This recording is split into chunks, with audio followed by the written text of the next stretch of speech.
السلام علیکم دوستو، کیسے ہیں آپ؟ آج کا ہمارا ناول ہے رمضان المبارک کے بارے میں۔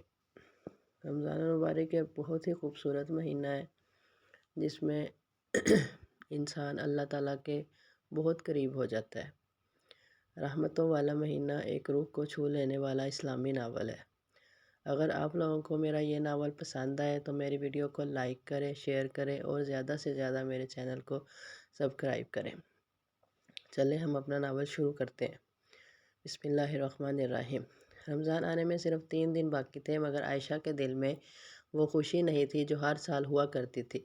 گھر صاف ستھرا تھا، پردے دھلے ہوئے تھے، کچن کی الماریوں میں راشن ترتیب سے رکھا تھا، مگر اس کے دل کے اندر ایک عجیب سی ویرانی بسی ہوئی تھی۔ وہ صحن میں بچھی جائے نماز پر بیٹھی آسمان کی طرف دیکھ رہی تھی، جہاں شام کا ہلکا سا نارنجی رنگ پھیل رہا تھا۔ اذان مغرب کی آواز ابھی کچھ دیر بعد گونجنے والی تھی، مگر اس کے دل میں پہلے ہی ایک خاموش اذان ہو چکی تھی۔ امید کی اذان۔ عائشہ کی شادی کو 2 سال ہو چکے تھے۔ شروع میں سب کچھ خوبصورت تھا۔ حارث ہنستے مسکراتے، لمبی باتیں کرتے، چھوٹی چھوٹی خوشیاں بانٹتے، مگر وقت کے ساتھ حارث کی ترجیحات بدل گئی۔ دفتر، دوست، موبائل اور سوشل میڈیا، یہی اس کی دنیا بن گئے تھے۔ نمازیں اکثر قضا ہو جاتی، گھر آ کر تھکن کا بہانہ بنا کر سو جاتے اور عائشہ کی باتیں ادھوری رہ جاتی۔ عائشہ نے کبھی شکایت نہیں کی۔ وہ جانتی تھی کہ بیوی کا صبر گھر کی بنیاد ہے، گھر کی بنیادیں مضبوط کرتا ہے، مگر کبھی کبھی صبر بھی آنسو بن کر بہہ جاتا ہے۔ اسی شام حارث دروازہ کھول کر اندر آئے تو چہرے پر تھکن نمایاں تھی۔ انہوں نے بیگ صوفے پر رکھا اور بغیر کسی بات کے ٹی وی آن کر لیا۔ عائشہ نے پانی کا گلاس لا کر دیا۔ رمضان آنے والا ہے، عائشہ نے آہستہ سے کہا۔ ہاں تو؟ حارث نے نظریں اسکرین سے ہٹائے بغیر جواب دیا۔ میں سوچ رہی تھی اس بار ہم مل کر تراویح پڑھنے جائیں گے اور شاید روزانہ قرآن بھی ساتھ پڑھیں۔ حارث نے ہلکا سا مسکرا کر کہا، دیکھتے ہیں، دفتر سے وقت ملا تو۔ یہ جملہ عائشہ کے دل پر بوجھ بن کر گرا، مگر اس نے مسکرا کر سر ہلا دیا۔ وہ جانتی تھی تبدیلی زبردستی نہیں آتی، دعا سے آتی ہے۔ رات کو جب سب سو گئے تو عائشہ نے اللہ تعالیٰ سے دعا کی، میرے گھر کے لیے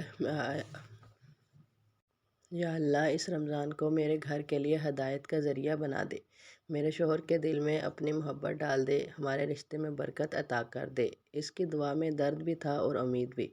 دوسری طرف حارث بستر پر لیٹے موبائل اسکرول کر رہے تھے۔ اچانک ان کی نظر ایک اسلامی ویڈیو پر پڑی جس میں ایک عالم کہہ رہے تھے، رمضان وہ مہینہ ہے جس میں اگر انسان نہ بدلے تو پھر کب بدلے گا؟ حارث نے چند لمحے ویڈیو دیکھی اور پھر موبائل بند کر دیا۔ نہ جانے کیوں ان کے دل میں ایک ہلکی سی خلش پیدا ہوئی۔ انہوں نے کروٹ بدلی اور عائشہ کی طرف دیکھا جو جائے نماز پر بیٹھی تھی۔ حارث نے دل میں سوچا، یہ ہر حال میں مطمئن کیسے رہتی ہے؟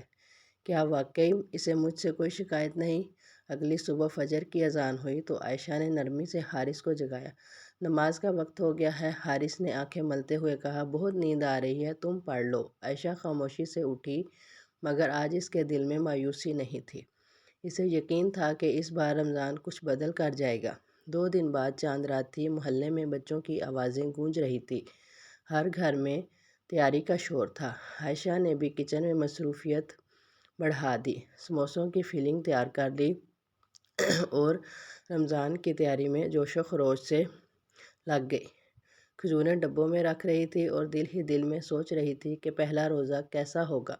رات کو اچانک حارث کمرے میں آئے اور بولے، کل سحری میں مجھے جگا دینا، میں روزہ رکھوں گا۔ عائشہ نے چونک کر ان کی طرف دیکھا، آپ روزہ رکھیں گے؟ ہاں، کیوں؟ میں مسلمان ہوں، روزہ کیوں نہیں رکھوں گا؟ انہوں نے ہلکے سے مسکرا کر کہا۔ عائشہ کے دل میں جیسے بہار آ گئی، میں آپ کی پسند کا آملیٹ بنا دوں گی اور پراٹھے بھی۔ حارث نے پہلی بار محسوس کیا کہ اس کی چھوٹی سی خوشی عائشہ کے لیے کتنی بڑی ہے۔ اسی رات جب محلے میں چاند نظر آنے کی آوازیں بلند ہوئیں اور رمضان المبارک کے پیغامات آنے لگے تو عائشہ نے کھڑکی سے آسمان کی طرف دیکھا، باریک سا چاند چمک رہا تھا۔ اس نے دل ہی دل میں کہا، یا اللہ یہ چاند میرے گھر کی تقدیر بھی بدل دے۔ اور یوں رحمتوں والے مہینے کا آغاز ہونے والا تھا۔ ایک ایسے گھر میں جہاں خاموش دیواریں باتیں کرتی تھیں۔ سحری کا وقت تھا، رات کی خاموشی میں کچن کی ہلکی ہلکی آوازیں گونج رہی تھیں۔ عائشہ نے الارم بجنے سے پہلے ہی آنکھ کھول لی تھی۔ وہ جانتی تھی کہ آج پہلا روزہ ہے اور آج کا دن خاص ہونا چاہیے۔ اس نے وضو کیا، 2 رکعت نفل ادا کیے اور پھر کچن میں آ گئی۔ چولہے کی آنچ پر چائے رکھی، انڈوں کا آملیٹ تیار کیا، تازہ پراٹھے بنائے۔ ہر کام کرتے ہوئے اس کی زبان پر درود اور استغفار جاری تھا۔ اس نے نرمی سے حارث کو جگایا۔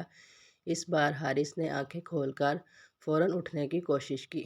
سحری کی میز پر بیٹھتے ہوئے وہ کچھ خاموش تھے۔ چند منٹ پہلے عائشہ نے دعا کے لیے ہاتھ اٹھائے، حارث نے بھی ہچکچاتے ہوئے ہاتھ اٹھا دیے۔ اس لمحے دونوں کے درمیان ایک خاموش رشتہ مضبوط ہونے لگا۔ دفتر میں دن طویل محسوس ہو رہا تھا۔ بھوک اور پیاس کے ساتھ حارث کو اپنی کمزوری کا احساس ہو رہا تھا۔ انہیں خیال آیا کہ عائشہ روزانہ ایسے ہی روزے رکھتی ہوگی۔ شام کو جب وہ گھر لوٹے تو عائشہ افطار کی تیاریوں میں مصروف تھی۔ اذان ہوئی، دونوں نے کھجور سے روزہ کھولا۔ اس سادہ لمحے میں عجیب سی برکت تھی۔ دوسرے روز حارث نے خود فجر کی نماز کے لیے اٹھنے کی کوشش کی تھی، مگر دل میں ایک نیا جذبہ تھا۔ نماز کے بعد وہ کچھ دیر جائے نماز پر بیٹھے رہے۔ پہلی بار انہوں نے سکون محسوس کیا۔ شام کو عائشہ نے آہستہ سے کہا، آج مسجد میں پہلی تراویح ہے، چلیں گے؟ حارث نے چند لمحے سوچا، پھر سر ہلا دیا۔ مسجد میں قرآن کی تلاوت کی آواز جیسے سیدھا دل میں اتر رہی تھی۔ ہر آیت انہیں اپنی کوتاہیوں کا احساس دلا رہی تھی۔ واپسی پر وہ خاموش تھے، مگر اس خاموشی میں ندامت بھی تھی اور عزم بھی۔ ایک دن حارث اپنی ماں سے ملنے گئے۔ ماں نے بیٹے کے چہرے پر بدلی ہوئی سنجیدگی محسوس کی۔ بیٹا، رمضان انسان کو اندر سے صاف کرنے آتا ہے۔ بیوی کے ساتھ نرمی اختیار کرو، وہ تمہاری دنیا بھی ہے اور آخرت کا راستہ بھی۔ یہ الفاظ حارث کے دل میں گھر کر گئے۔ گھر لوٹ کر انہوں نے عائشہ کو پہلی بار مسکرا کر سلام کیا۔ عائشہ حیران بھی ہوئی اور خوش بھی۔ چند دن بعد دفتر میں اچانک اعلان ہوا کہ کمپنی میں کچھ ملازمین کو فارغ کیا جا سکتا ہے۔ حارث کا دل ڈوب گیا۔ وہ پریشان ہو کر گھر آئے۔ عائشہ نے ان کے چہرے کی اداسی فوراً پہچان لی۔ اللہ بہتر کرے گا، آپ فکر نہ کریں، یہ مہینہ دعا کا ہے۔ رات کو دونوں نے مل کر طویل دعا کی۔ عائشہ نے تجویز دی کہ اس بار افطار کسی غریب خاندان کو بھیجیں گے۔ حارث پہلے ہچکچائے مگر پھر مان گئے۔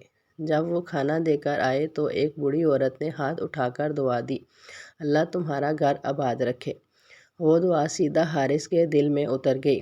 انہیں احساس ہوا کہ اصل سکون دینے میں ہے، اصل سکون دعا لینے میں ہے، لینے میں نہیں۔ ایک رات عائشہ کی آنکھ کھلی تو دیکھا حارث سجدے میں رو رہے تھے۔ ان کے آنسو جائے نماز پر گر رہے تھے۔ یا اللہ، میں نے بہت کوتاہیاں کیں، مجھے معاف کر دے۔ عائشہ دروازے کے پیچھے کھڑی یہ منظر دیکھ رہی تھی۔ اب گھر کا ماحول بدل چکا تھا۔ افطار ساتھ ہوتا، قرآن کی تلاوت ساتھ ہوتی، حارث عائشہ کی مدد بھی کرنے لگے۔ ایک دن انہوں نے کہا، تم نے میرا ساتھ نہیں چھوڑا، شکریہ۔ عائشہ نے مسکرا کر جواب دیا، میں نے آپ کو کبھی کھویا ہی نہیں تھا۔ آخری عشرہ شروع ہو چکا تھا۔ دونوں نے اعتکاف کی نیت تو نہ کی مگر عبادت بڑھا دی۔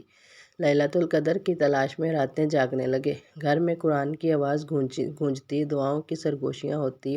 حارث نے دل میں عہد کیا کہ رمضان کے بعد بھی یہ سلسلہ جاری رکھیں گے۔ رمضان کا آخری جمعہ تھا۔ دفتر سے خبر آئی کہ حارث کی نوکری محفوظ ہے، بلکہ انہیں ترقی بھی مل رہی ہے۔ وہ سجدہ شکر میں گر گئے۔ گھر آ کر انہوں نے عائشہ کا ہاتھ تھام کر کہا، یہ سب تمہاری دعا کا نتیجہ ہے۔ عائشہ کی آنکھوں میں آنسو تھے، مگر یہ خوشی کے آنسو تھے۔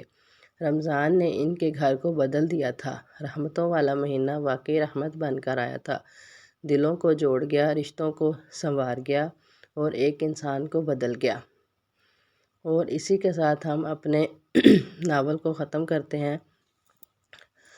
اور پلیز آپ لوگ میرے چینل کو زیادہ سے زیادہ سبسکرائب کریں اور اپنے دوستوں کے ساتھ میری سٹوری کو شیئر کریں اور ایک اچھا سا پیارا سا کمنٹس کریں، تاکہ میں آپ لوگوں کے لیے ہر روز اس طرح کی پیاری پیاری کہانیاں لے کے آ سکوں۔ شکریہ۔ اسی کے ساتھ کہانی ختم۔